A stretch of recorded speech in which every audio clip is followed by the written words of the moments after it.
I need not mention how very delighted I am to be here amongst four superheroes. As Andrew said earlier this morning, this is a once-in-a-lifetime thing. And so let me tell you how I'm going to try to do this because I need to stay inside of the time. I'm going to introduce them to you individually, but briefly. And then we're going to, averaging about 9 minutes per person to tell their story. And there's some questions I'm going to ask specifically to some of them germane to their experience. But at the end, there's one question. I didn't tell them what it is. I'm going to ask them all. And it is to benefit all of the future officers and NCOs who are in the audience. So I would strongly urge all of you future leaders to sit on the edge of your seats, because one day you may be in a situation where you're going to have to bring everything you've learned and heard to bear, and it will make the difference between you and your people. When I heard the four panelists before, and we're about to listen to these four, I'm reminded of the words of Justice Oliver Wendell Holmes, who was a Civil War veteran. He says, "We have shared the incommunicable experience of war. We have felt, we still feel the passion of life to its top. In our youth, our hearts were touched with fire." I'd like to introduce to you our panelists for this morning.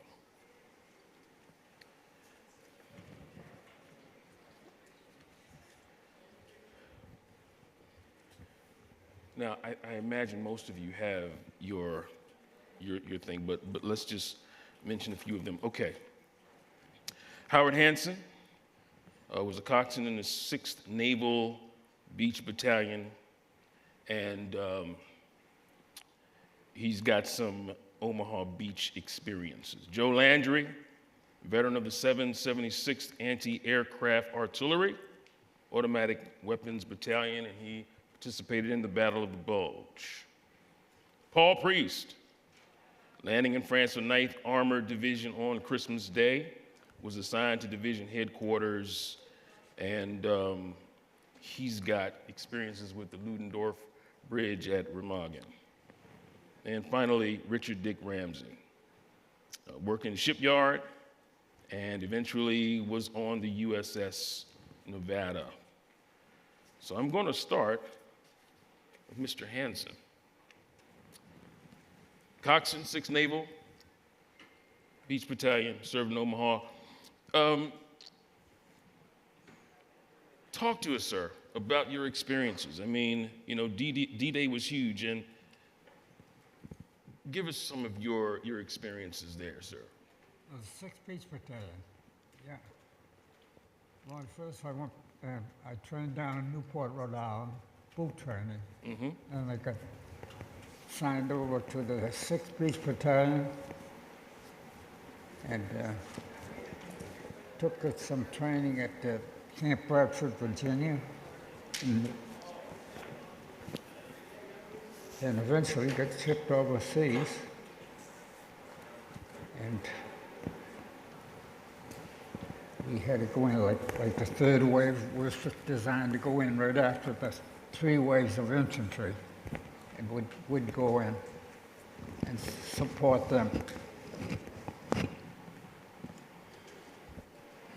Let me ask you, when did you realize that this was going to be, at least to date, the largest amphibious assault in the history of military history? Oh, like after boot camp, yeah. All right. Joe Landry ended up shipping out to Glasgow, Scotland, and that was in July. Got to France July 1944 and moved through the country attached to the 3rd Army, I believe. You met your brother in France at one point? Yeah. I was truck driver in an anti-aircraft outfit, and I was driving between Verdun, France, and Metz, France to pick up some supplies.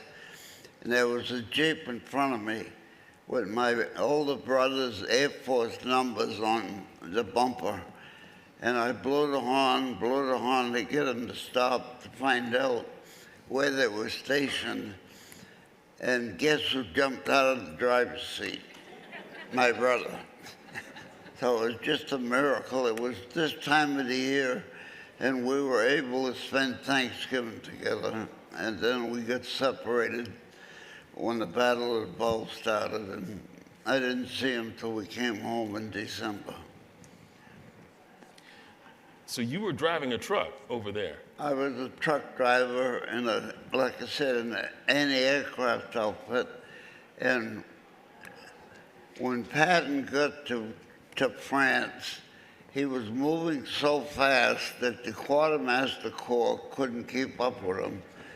So they formed what they call the Red Ball Express. And they took all us truck drivers that were in outfits that were setting down for short periods of time and put us on this Red Ball Express, and we hauled everything.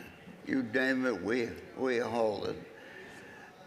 And it was quite an experience. And a lot of times we had two drivers who were going on a long haul, and of course you only could drive 25, 30 miles an hour, and we'd change drivers while traveling, and one guy would pull up against the steering wheel, and the other guy would slide around behind him and just swap that way. It was something the MPs didn't like, but we did it anyway. Now, for those of you who don't know, Red Ball Express was a 24-hour mission where they're getting, after the breakout from Normandy, they're having to get supplies to the front of the line, and that's something, you know, those of you in logistics, you know, you got to get your equipment there, and that's what they're doing. But you came up with some stuff with your truck. Tell us about how you cooked and how you washed at the truck.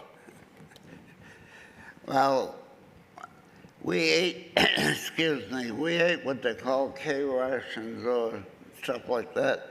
And some of it came in like soup cans. And if you punched a hole in it, you could put it on the manifold of the truck and heat it up. Well, if you didn't punch a hole in it, you had whatever was in the can all over the place, beans or whatever. And then in order to shave and wash up, we'd take a gallon can and hook it to the tailpipe to heat it up. Make coffee that way also. But a lot of times at night, especially, most of the kitchens were operated by the quartermaster. And if you pulled in at 1, 2, 3 o'clock in the morning, they'd get the cooks up making meal, which was quite good at times. So you weren't the only person in your family to serve. Tell us about your siblings. Well, there was 7 in my family, and we were, of course, everybody was poor back then, but we didn't know it. And my particular case, my dad worked for the state, and we lived in a state house on the grounds. And I was born in what they call a reform school. So that was something. But anyway, 2 of my brothers had already joined the Air Corps. They were both mechanics. One was a mechanic on a P-51 fighter, and his pilot complained one time that the engine was heating up. So he checked it out, and come to find out, the pilot got so low to the ground that the propeller sucked turnips into an air scoop on the bottom of the plane. And so he cleaned it out. And according to what he told me, for the length of time in combat, his squadron got the most kills kills. But and my other brother, the oldest one that I met, went to school to be a B-17 mechanic. And when they assigned him to a unit, they assigned him to an artillery unit with Piper Cubs. So he learned to work on the biggest ones and ended up working on the smallest ones. And then, like he said, I was in the Army, more or less in a brigade, and wherever they needed air protection, they put us. We had 40-millimeter guns on four-wheel trailers, and we had what they call a quad 50. It was 450 caliber machine guns mounted in the cradle that somebody sat in the middle and two guys were loading the guns on each side, and it would follow the airplanes, and we shot down a few. Yeah, I was gonna ask you about that. And I know you and your brother started a business after the war. Yeah, we started to get out of the service and didn't know what to do, so my brother and I bought a two-pump gas station in town, and we were selling gas at the high price of 18 cents a gallon.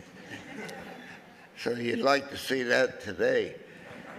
But eventually we separated, and I took on the business, and I ended up repairing auto bodies for 41 years.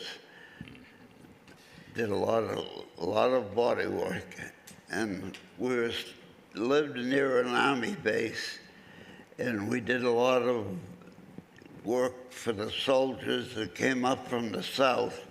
Being in Massachusetts, you get bad weather in the wintertime, and the drivers didn't know how to drive in snow. One particular case, a guy was going down a hill, and he thought he would slam on his brakes to see what would happen on the slippery roads. And he found out there wasn't a part of that car that wasn't damaged. He spun around. I do want to ask you. Oh, I'm sorry, sir. I don't mean to cut you off. My younger brother was in the Navy Seabees on Okinawa running a bulldozer, but I never got much to talk to him about it because he traveled a lot. And my younger sister, well, younger, she was a year older than me, was in the Coast Guard in New York City. And she never considered herself a veteran because all she was doing paperwork, but somebody had to do it. And a younger brother was in Korea and Vietnam in the Navy. And my oldest sister, who was 5 years older than me, spent all the war years as a USO hostess in town. We were stationed near a big Army base, and there was a lot of GIs that attended it. Let me ask you this before we move on. Tell us about your experience. I think your veterans group with the Werewolf 11. You run 11, I don't know how many of you know about this, but on the 17th of December, the day after the Battle of the Bulge started, the 333rd Artillery Outfit, which was all African Americans, soldiers, they were a green outfit, had never been in combat before, and they got captured by the Germans. And 11 of them escaped. And they were walking down a highway, and they saw this farmhouse, and they knocked on the door, and the woman let them in and fed them a meal. And I met this woman about 5 years ago, who has since passed away. But while they were in eating, some buddy in town squealed on him, and the Gestapo or the SS troopers came and arrested him and marched him out in the street in the snowstorm, cold, and they marched him down the street, and nobody had a weak stomach because they didn't only kill them, they massacred them. They plucked their eyes out, they cut their fingers off, they did all kinds of horrible things. And then they marched them in the field and shot them all there. And being in the wintertime, the snow covered them. And they laid there for about a month before the Americans found them under the snow. And it was kind of a gory thing. But my association, the Battle of the Bulge, a friend of mine was a 10-year-old child in Belgium as an American boy. His father was American, his mother was Belgian. But he heard about this, and we built the first monument to these Ren 11 in Winchton, Massachusetts. It was the first one in the United States, but there's a few since then. And at the time, we were able to get 3 of the family to come up from Alabama to attend the ceremony. And the guy that was in charge of the group called the Belgian embassy in Washington here and explained what we were doing and wanted to know if they could send a guest speaker. And by chance, the guy on the other end of the phone was a 1-star general, Belgium, and he said, I'll be there. And he drove all the way from Washington to Massachusetts to attend it. And since then, I guess there's a few all over the country, but we have 5 of these particular plaques in Massachusetts, and one of them is in Fort Devens, which is my backyard. One of them was specifically for the nurses that trained at Fort Devens before they went overseas to the Battle of the Bulge.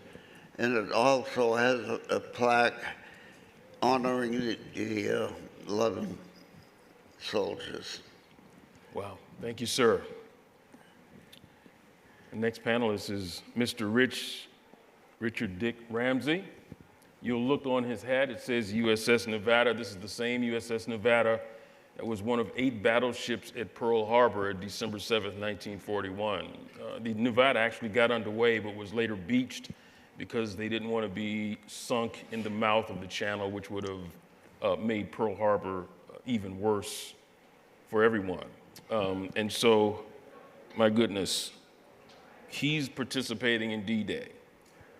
Now, for those of you who are aware of Marine Corps amphibious assault doctrine, you know, the Marine Corps was working on this doctrine between World War I and World War II, and this is the same doctrine that the Army is employing at D-Day. And one of the things that's absolutely critical in the first moments of an invasion, amphibious assault, is artillery. And so the USS Nevada is firing over 876 14-inch shells, and let me make sure I have this number right, 3,500 rounds from 5-inch guns, which is what he was on. Mr. Ramsey, please tell us your story. The Japanese were bombing Dutch Harbor during the Battle of Midway, and the Nevada and a bunch of the old ladies from Pearl Harbor attacked, were sent up to the Aleutian Islands to capture back from the Japanese. This was our North America guys. The Japanese were that close at the very first part of the war. And after that, I got put on board the ship. I came from the Brooklyn Navy, and I told you that. I think you heard it. But my first action was D-Day at Normandy. The Navy, you have to understand, 87% of a ship of 4,000 men on board inside the ship, and we are in action, but we don't see action. We hear it from the shells hitting alongside the ship. It's like somebody beat on it with a drum, with a sledgehammer. So after D-Day, we started to, when we had the troops on the beach, we immediately we fired 10 gun rounds from the command ship, which I was on, to start the invasion. And we fired from 5 miles out, and then we became field artillery for the Army and 101st 82nd Airborne. And we got, see when you get interrupted, bing. We got a call from the 101st and 82nd Airborne that they were surrounded in St. Mary Glees, and they needed support. And we destroyed 88 tanks and a division of German soldiers. We had them running across the bridge, getting out of the way, and we couldn't see it. We were firing from 17 miles out, but we had very good spotters and a Spitfire, and two of the paratroopers that landed were part of our fire control party. So we had pretty good eyes on the ground. So we saw all this destruction verbally, but we didn't see it actually ourselves. And after the invasion of Normandy, we were ordered to go to Cherbourg to try to get the harbor, and we were outranged by 10,000 yards. So we had to have the destroyers make smoke so we could get under their guns, which were they were bigger than we had. And we neutralized each gun one after the other. And by the time they captured the port, which they figured they needed for the invasion, it was full of debris, mines, everything. Put the kitchen sink, the Germans threw everything in it. So they captured it and they couldn't use it for months after that. So that was a sad part of the invasion. And after that, we went back to Belfast, Northern Ireland, to re-up with ammunition and fuel and other supplies. And on the way back, they told us to stop at Omaha Beach. And at Omaha Beach, they were having difficulties, and we had one of our destroyers close by. The 8th Air Force was supposed to drop some bombs to make some holes for the landing craft and the troops to go into, and they waited 5 seconds so they wouldn't hit the troops. And unfortunately, the shells landed in back of the German forts and set a lot of stuff on fire. And they delayed the landing. And then one destroyer got close by and started relaying coordinates back to the ships, and they were able to get the troops landed, not safely, but quickly. And Bradley said, "God bless the United States Navy for being there." So we went back to Omaha, to Utah Beach, which was by our beach, and we got orders to form up with a group and go to southern France. Southern France, we were ordered to destroy a French battleship, the Strasbourg, which the Free French had scuttled it in Marseille Harbor, and they were using it. The Germans were using it for field artillery. So they too had 15-inch guns, but we managed to have it down on the stern before we left. And there was also a big German gun called Big Willie on a railroad car, and that was firing at us, and we managed to neutralize that. So there was a bunch of other various targets that we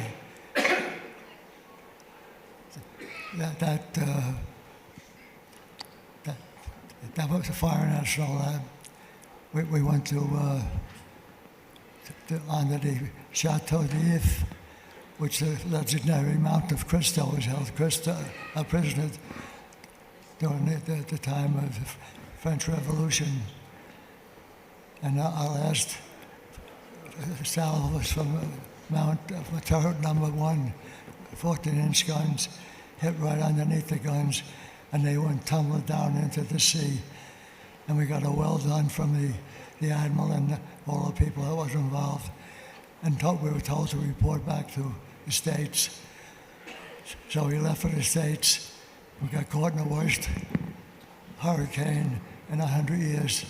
We lost one destroyer, all hands lost. And we were told to take shelter in New York City, which was great because I come from Brooklyn.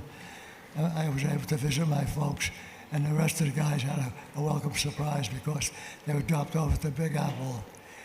And I got a surprise as soon as the ship was moored. I had a visitor.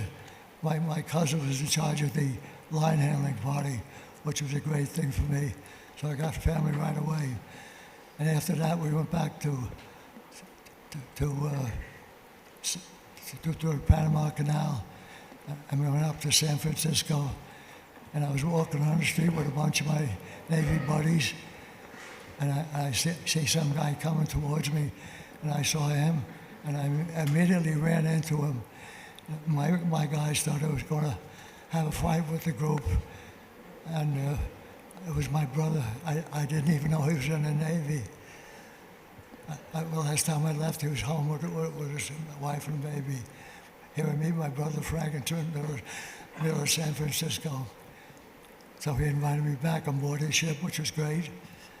And he was on the Occidental, which is a fleet oiler, and they always travel without escort. And he was part of the armed guard. So there we went back. Now we went back to Pearl Harbor. Mr. Ramsey, I am not one to interrupt my elders. But listen, he was also on the Pacific as well, and next year. I'm getting to that point right now. But we need to move on. We're out of time. So we were ordered to go to Pearl Harbor, which naturally we had to go through Panama Canal to do all this. And we got a great welcome in Pearl Harbor. And all the ships are lined up and all the sailors. Ms. Ramsey, your story is incredible. We've got to move on. For any of you who want to know more about his Pacific experiences, come up afterwards and ask him, and you'll have an opportunity. Thank you.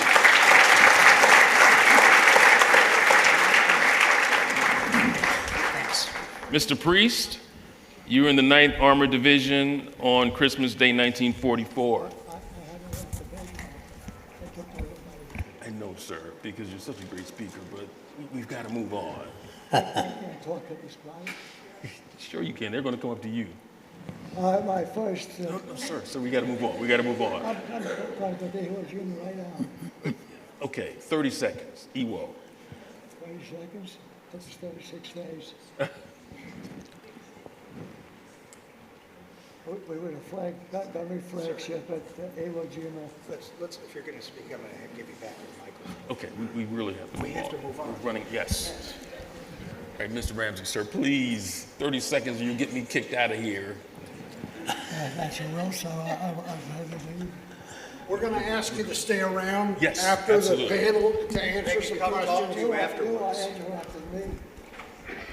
We've got others that need to tell their stories as well, and we have a limited amount of time.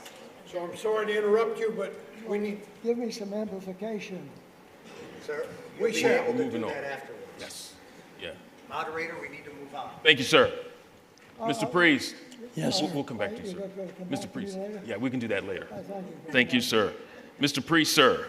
9th Armored Division, Christmas Day, 1944. You perform reconnaissance missions. Can you tell us about that? Pardon? You were 9th Armored Division. You performed reconnaissance missions. Right. Can you talk to us about that? Well, there's just there's an awful lot to talk about it. You can talk. I can talk for hours on it. But Actually, it's telling about the stories of what you could do in the 9th Armored Division. It's for being in the service at that time, I was issued in a tank. I was to run a tank. 2 days I had the tank. 2 days I asked to get out. 2 days they put me in a reconnaissance, which I have lost all my life. I am not to get lost in the woods. So anyway, they put me in a reconnaissance group with 8 other men. And the one who was in charge was a lieutenant, but he turned the whole thing over to me because I eliminated the first thing, eliminated the rifles, put them all in guns, in shoulder holsters. We eliminate those guns because they made a lot of noise going through woods. So you had to learn things to do things that way. I very seldom got lost.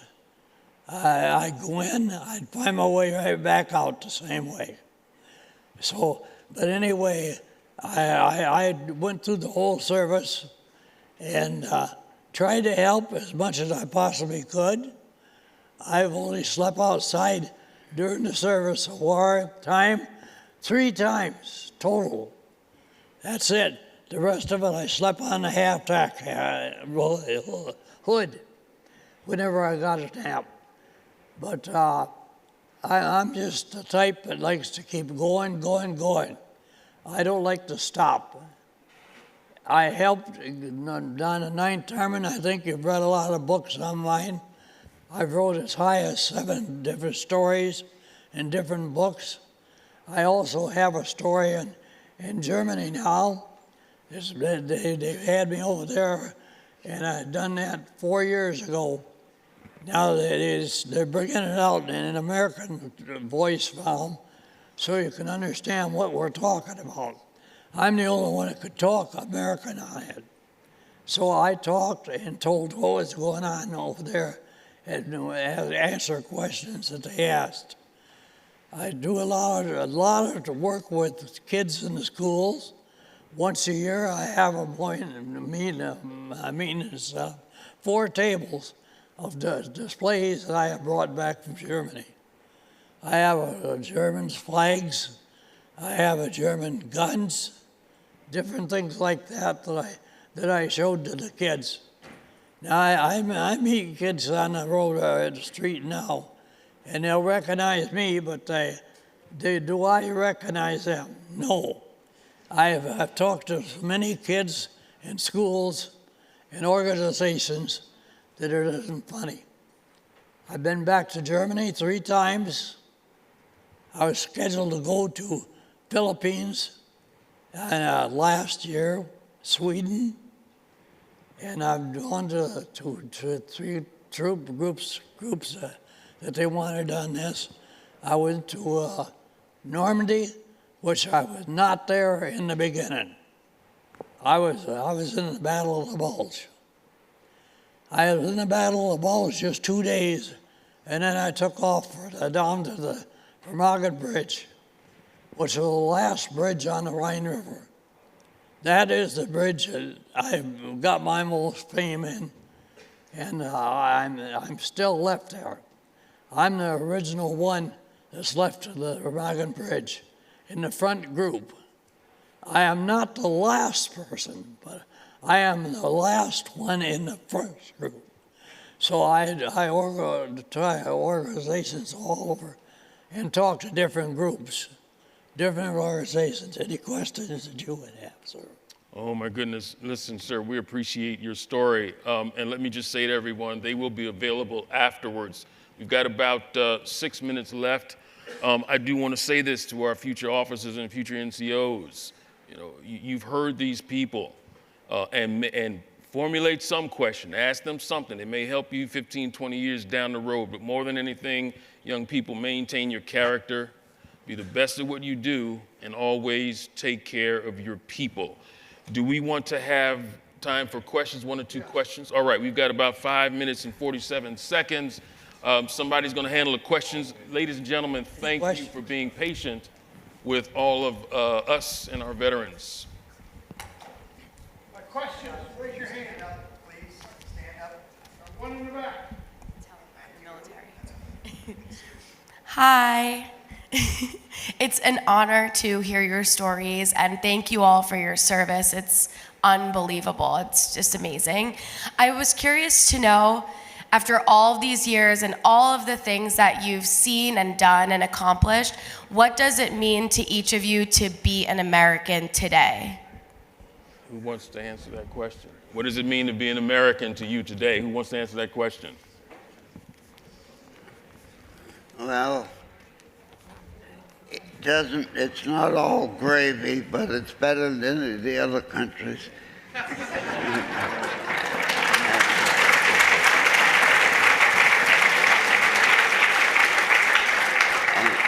But I'm fortunate enough to go back to Belgium about every couple of years with my son. And the people over there cannot thank Americans enough for liberating them. Not only the veterans, but the people like Rosie the River there and people like that that built all of the supplies. They just can't thank us enough. And one of the things the civilians in Belgium do is they adopt a grave at an American cemetery.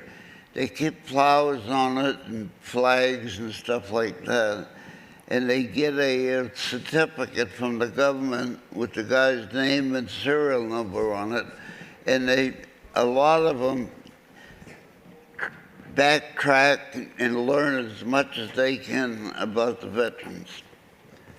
Thank you, sir. We've got about 3 minutes and 40 Any other seconds. questions? One back in the back. This is gonna have to be the last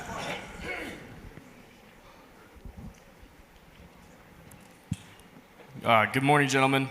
This is for Mr. Dick Ramsey. What was your rate in the Navy? And also, what was it about Iwo Jima you wanted to tell us about? What was your rate? What was your second question? What was it about Iwo Jima you wanted to tell us about? First question, what was your rate while you were in the Navy? I was third-class bosun's mate. Here, use this. Third class bosun's mate. Go ahead, sir. Third-class bosun's mate. And what was your second?